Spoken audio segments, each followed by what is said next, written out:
नमस्कार दोस्तों, मेरे इस मंच पर मैं अभिसार शर्मा आपका स्वागत करता हूं इस अपील के साथ कि आप मेरे इस YouTube चैनल को सब्सक्राइब करेंगे और हाँ, उस बेल आइकन को भी दबाएंगे ताकि जैसे ही कोई मैं शो करूं सीधे आपके मोबाइल फोन्स तक पहुंच जाए। दोस्तों, 3 दिन तक कोरोना की वजह से, क्योंकि आप जानते हैं कि अखिलेश यादव की पत्नी डिंपल यादव और उनके परिवार के कुछ सदस्यों को कोरोना हुआ, उसके बाद 3 दिन तक अखिलेश यादव ने कोई रैली नहीं की।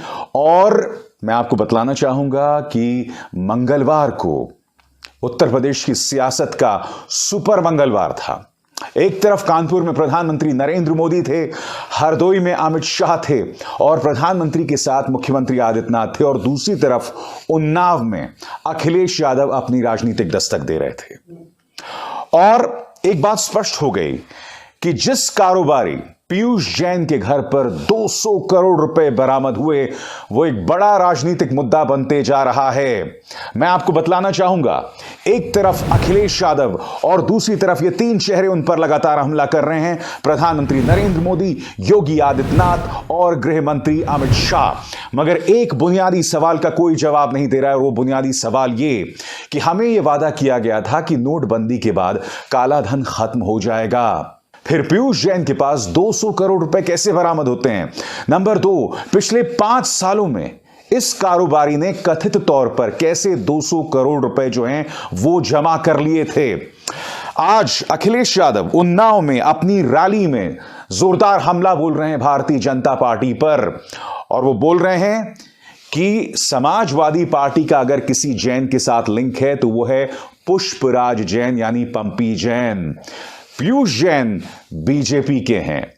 क्या कह रहे हैं अखिलेश यादव, खुद सुनिए दोस्तों। अभी इन्होंने बताया कि कानपुर में जो इत्र व्यापारी पकड़ा गया वो समाजवादियों का है।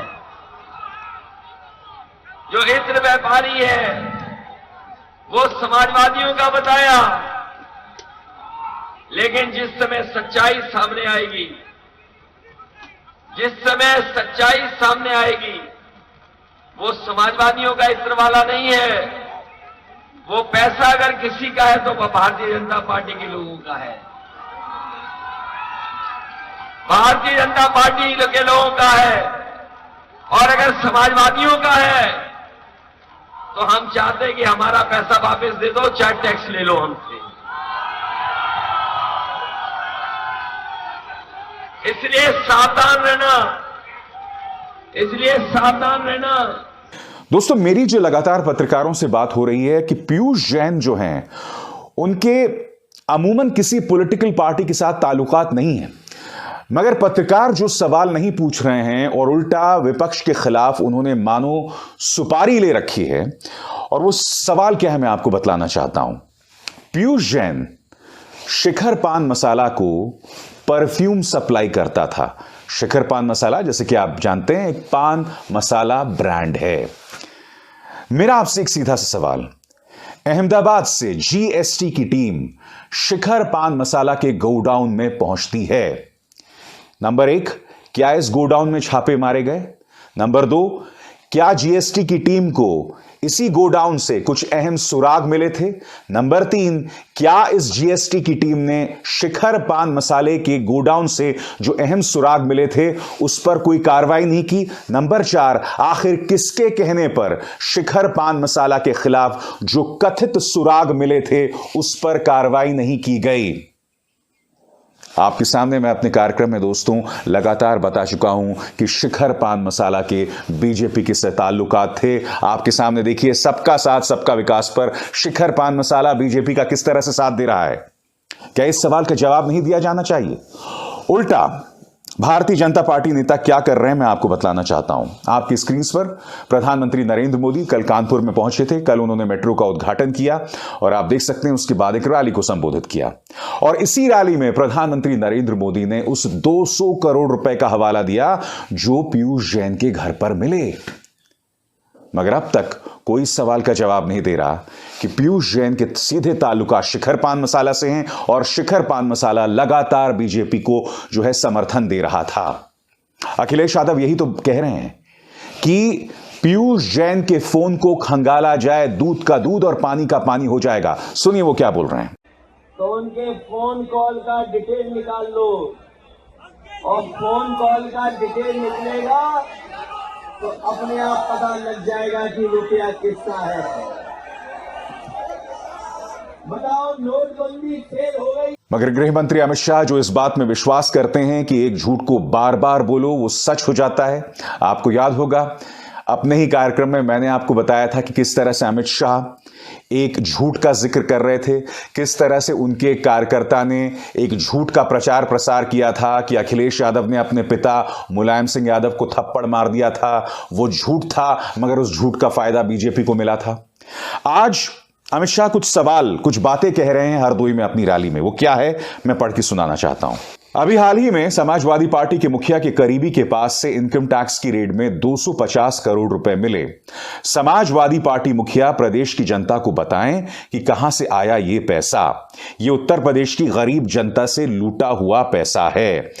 अमित शाह, मैं फिर आपसे सवाल पूछना चाहता हूं कि 5 साल में इस व्यापारी के पास इतना पैसा क्या कर रहा था? क्योंकि उत्तर प्रदेश में 5 साल में अखिलेश यादव की नहीं, मुख्यमंत्री आदित्यनाथ की सरकार थी। जनता को आप मूर्ख बना सकते हैं, मगर जब पत्रकार ये सवाल पूछते हैं तो आपको उन सवालों का जवाब देना पड़ेगा।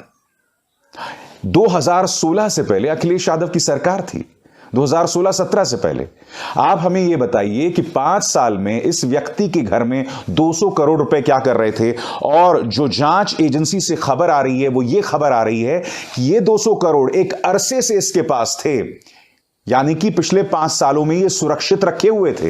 इन सवालों का जवाब दिया जाए।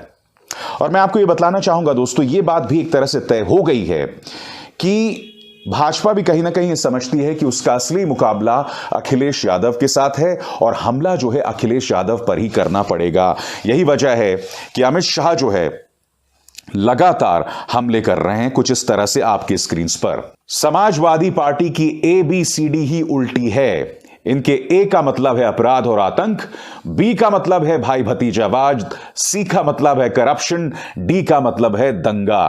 वैसे शुक्र है अमित जी, पिछली बार जब विधानसभा चुनाव हुए थे तब आपने विपक्षी दलों को आतंकवादी बताया था, उन्हें कसाब बताया था।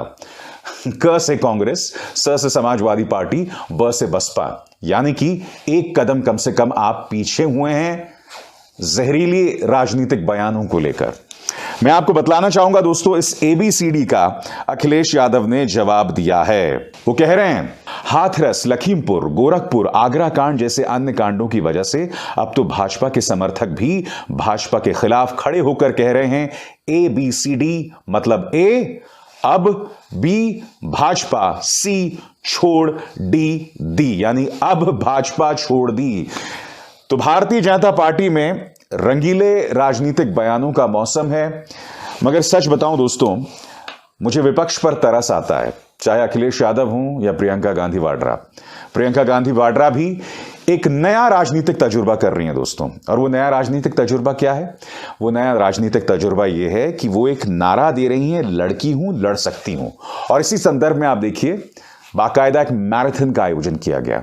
मैं नहीं जानता कि इससे वोट मिलेंगे या नहीं मिलेंगे, मगर विपक्ष चुनौती देने का प्रयास कर रहा है।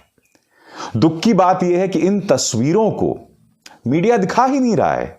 मीडिया उल्टा विपक्ष के खिलाफ सुपारी लेकर चल रहा है। मैंने कुछ सवाल आपके सामने सीधे रखे, बगैर किसी का साथ दिए। पीयूष जैन जिसके पास 200 करोड़ मिले हैं, पहली बात बीजेपी बताए कि उनके समाजवादी पार्टी के साथ क्या नाता है, क्या प्रत्यक्ष नाता है। क्योंकि मैं आपको बता चुका हूं, संबित पात्रा का यह बयान देखिए आपकी स्क्रीन पर। संबित पात्रा ने सरासर झूठ बोला था जब उन्होंने पंपी जैन को पीयूष जैन के साथ जोड़ दिया था। पंपी जैन जो कि एक विधान पार्षद हैं समाजवादी पार्टी के, पीयूष जैन जिसका कोई नाता नहीं है, जो एक राजनीतिक व्यक्ति नहीं है और समाजवादी पार्टी का नेता नहीं है, वो एक इत्र कारोबारी है। तो सरासर भाजपा के नेता भ्रामक बयान दे रहे हैं, झूठे बयान दे रहे हैं। और उन्हें लगता है कि 3 महीने बचे हैं, 3 महीने बाद जब भी इसका परिणाम आएगा तब आएगा, मगर 3 महीने खुलकर झूठ बोलो, जोरों से झूठ बोलो, साथ मिलेगा हमारी पालतू मीडिया का जो सवाल नहीं करने वाला है, और नतीजा आपके सामने आ जाएगा दोस्तों। और जब इस जांच का नतीजा आएगा कि पीयूष जैन के ताल्लुकात दरअसल किसके साथ थे, तब तक चुनावों का नतीजा आ जाएगा। क्योंकि दोस्तों असल सवालों का जवाब देना तो बीजेपी ने सीखा ही नहीं ना। खुद नीति आयोग की एक रिपोर्ट आई थी दोस्तों आपके स्क्रीन पर, स्वास्थ्य सुविधाओं के मामले में उत्तर प्रदेश का प्रदर्शन सबसे खराब। ये कोई और नहीं, मोदी सरकार का नीति आयोग कह रहा है। अखिलेश यादव ने सवाल भी पूछा था, जो सांसों के लिए जरूरी ऑक्सीजन के लिए भी झूठ बोले वो सच में जीवन के लिए भी प्राण घातक होता है। मुख्यमंत्री आदित्यनाथ इस सवाल का जवाब देना कि खुद उत्तर प्रदेश पूरे देश में जहां तक स्वास्थ्य सुविधाओं की बात की जाए वो सबसे बदतर है। और दोस्तों जैसी ये खबर आई और उस पर बवाल मचा, आप जानते हैं उसके बाद क्या हुआ? उसके बाद नीति आयोग के तमाम अधिकारी आ गए और जानते हैं वो क्या कहने लगे? आपके स्क्रीन पर साहब नीति आयोग के एक अधिकारी वो ये कह रहे हैं कि बेशक उत्तर प्रदेश सबसे नीचे हो, मगर नीचे रहकर भी उन्होंने बहुत तरक्की की है, खासकर 2016-17 के बाद। यानी कि नीति आयोग पूरी कोशिश कर रहा है मुख्यमंत्री आदित्यनाथ की चुनावों में मदद के लिए। सर, हकीकत यह है कि स्वास्थ्य सुविधाओं को लेकर खुद मोदी सरकार का आंकड़ा है कि उत्तर प्रदेश सबसे बदतर है। पिछले 5 सालों का यह आंकड़ा है। हकीकत यह है, इससे मुंह मत मोड़िए। और यही बात अखिलेश यादव भी कह रहे हैं कि इस सरकार की फितरत है झूठ बोलना। किसानों को लेकर भी इन्होंने झूठ बोला है। जिसने किसानों को रौंद दिया उस पर इन्होंने कोई कार्रवाई नहीं की। क्या कह रहे हैं अखिलेश यादव, खुद सुनिए। कि जो लोग किसानों से झूठ बोल सकते हैं वो कोई भी झूठ बोल सकते हैं। जो किसानों पर जीप चढ़ा सकते हैं, जो किसानों गरीबों पर जीप से कुचल सकते हैं, वो कुछ भी कर सकते हैं। बताओ हमारे किसान भाइयों, भारतीय जनता पार्टी के गृह राज्य मंत्री के बेटे ने जीप से किसानों को कुचला था कि नहीं कुचला था? किसान कुचल दिए, जांच में नाम आ गया, लेकिन आज भी कोई कार्रवाई नहीं हो रही है, कोई सजा नहीं मिली है। ये सजा क्यों नहीं दे रहे? क्योंकि कुचलने वालों को अपने हवाई जहाज में यात्रा कराने का काम अगर कोई कर रहा है तो भारतीय जनता पार्टी के लोग कर रहे हैं। इसलिए मोहान की जनता को मैं धन्यवाद देना चाहता हूं। तो यकीनन दोस्तों उत्तर प्रदेश के चुनाव बहुत दिलचस्प होने वाले हैं। जैसे मैंने कहा, कुछ सहानुभूति मेरी विपक्ष के साथ है, क्योंकि विपक्ष जो भी कहेगा मीडिया वो नहीं दिखाएगा। उल्टा मीडिया उनके खिलाफ बाकायदा सुपारी लेकर चल रहा है, उन्हें टारगेट किया जाए। और बार बार मैं कह रहा हूं, अगर अखिलेश यादव ये चुनाव जीत जाते हैं तो वो आधुनिक भारत के राजनीतिक इतिहास का सबसे बड़ा चमत्कार होगा। नमस्कार।